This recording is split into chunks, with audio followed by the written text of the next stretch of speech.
I'm Dr. Rakesh Nair.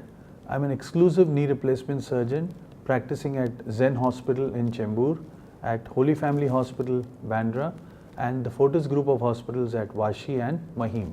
Today I'm going to be talking of how you can prevent damage to your knees by doing the right type of exercises. So the topic today is going to be on osteoarthritis and osteoporosis, on how they are interconnected and how both are important in terms of treatment.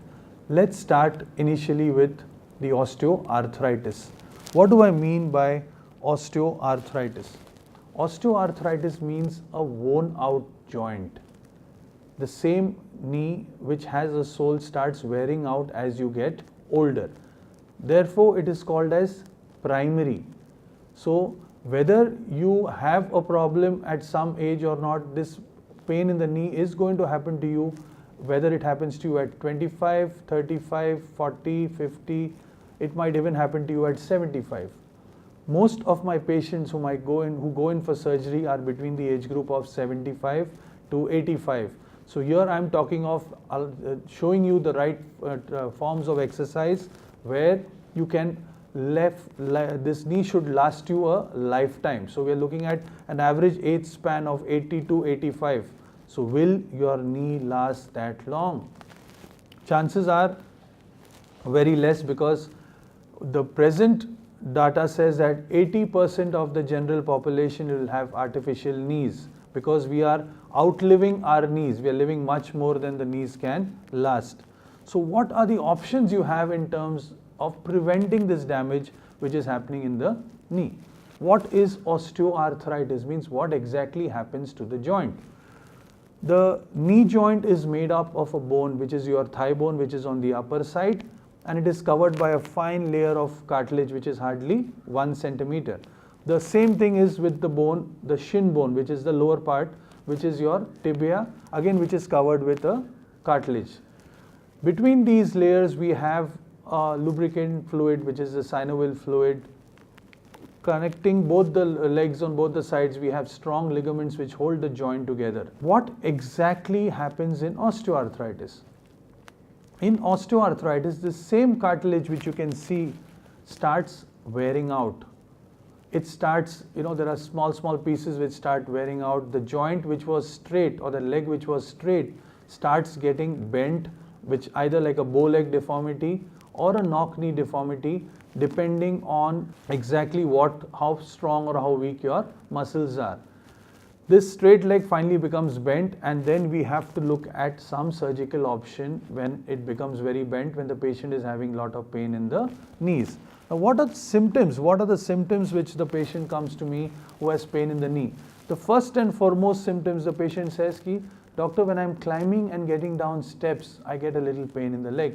So this is the first sign of osteoarthritis, where you know that the front of the knee is wearing out. Then they complain of pain, swelling. In the advanced stages, you will see patients who have those bent knees, which are either bent inwards or bent outwards.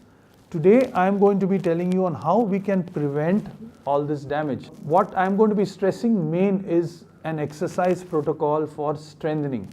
Now, you have to understand there is a lot of difference between cardiac training, that is cardio, and muscle strengthening. When I ask an audience, what is the form of exercise you feel is the best for you? And I would say 80% come up saying, walking is the form of exercise I would do. Walking makes me feel very good. Walking makes me run around here. But I would say walking is the main form of exercise. If not balanced properly with strengthening, is going to cause wear and tear of the knees. That would come as a surprise to you, that this doctor is telling you that you should not be only walking. Now I will explain that further by saying that first you need to strengthen the muscles which are there in the front and the back of your knee. So we are talking of strengthening the quadriceps, and we are talking about strengthening the hamstrings. I would be giving you a practical demonstration of how we can do the same. Now I would like to illustrate how we are able to do the exercises. These are basic exercises which I normally ask my 70-year-old to do starting. So initially the patient is lying down. I ask him to push both the knees down. नीचे दबाओ, थोड़ा ढीला करो. नीचे दबाओ, push down, relax.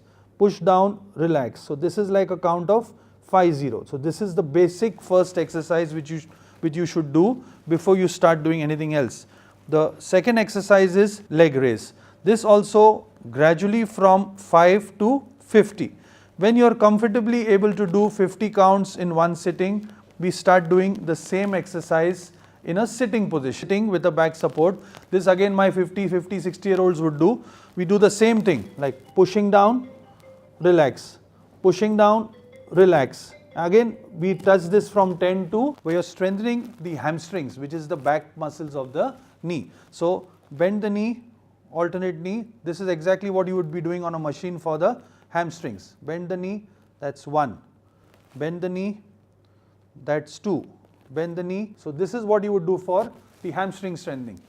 So these were the exercises I showed you, which can be done from a 20-year-old to a 80-year-old. So depending on your muscle strength, you can definitely increase the intensity of the exercise and take it to the next level.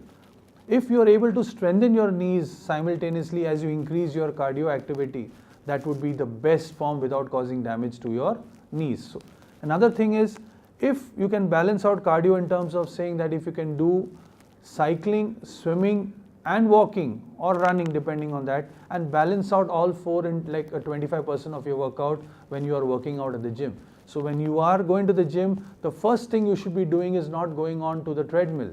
You should start with the cycling, where it is a non-weight bearing exercise. Do it for 10 minutes. Gradually as you get warmed up, if you want to do, you can either take the cross stepper or the stepper or the cross trainer, and then lastly if required get on to the treadmill.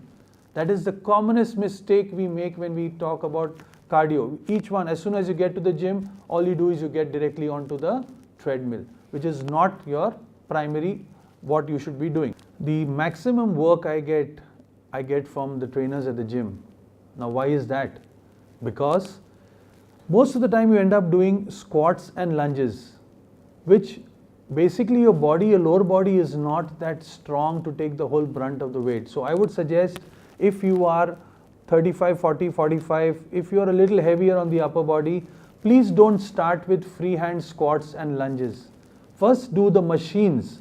When I say machines, you can do your leg extensions, you can do sleeping on a stomach, you can do it for the hamstrings.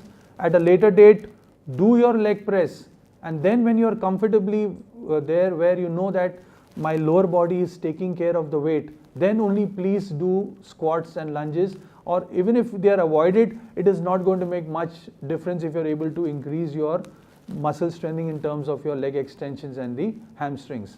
Another thing is, I get maximum work coming in terms of the marathon. Everybody wants to run. But if you are not able to balance out the strengthening before running, if you are not on a proper regime in terms of muscle and bone strengthening, please don't run, because after 40-45 you are causing irreversible damage to the knee. The 25-year-old who runs is got an option that because he is young, that cartilage can still regenerate. Regeneration happens till around 30-35 years. After that there is only degeneration. So from the age of 35 to 85, if you want that knee to last you a lifetime, you need to take good care of it. Now you will ask me, if we have to run, now again let's give you some tips on running. It's important to invest in a pair of good running shoes. It's very important that you walk also. When you walk on a good walking track. What is a good walking track? If option, please walk on either a mud track or a grass track. Avoid walking on the roads, because there are enough potholes. Your tar roads is causing enough strain on the legs and on the knees. So if possible, take the car or take the vehicle to the nearest walking area and do your walking and running on a normal mud or a grass track. About reducing weight obviously would help. So wait. The second part of it, which I would want to say in terms of bone strengthening, before you start an exercise protocol, I would advise most of you all to do a basic blood test of a calcium, vitamin D3 and a vitamin B12. You will be surprised that if you are deficient in either of these, when you take the exercise to the next level, there is going to be some damage, means you have not even strained yourself and you feel that you're not able to take it to the next level because of these deficiency states. So please, before you start gymming, if you can do a basic calcium, vitamin D3 and a vitamin B12 blood test. If those reports are normal, then only take the exercise to the next level. Otherwise, there is always the chance of injury. A third and a valid point, and normally in females, when I ask a 40-year-old female whether she has a problem or not, I tell them, please do a basic bone density, that is your DEXA, along with these blood tests which I told you, that is your calcium, D3 and B12. Maximum damage is done in females around menopause, that's either perimenopausal or postmenopausal. So if you have a good bone density and a basic calcium, D3, B12 which is good before menopause, your chances of causing damage to the bone after menopause is much less, and that will definitely help in increasing the life of your knees. For further information, you can contact me through livrate.com.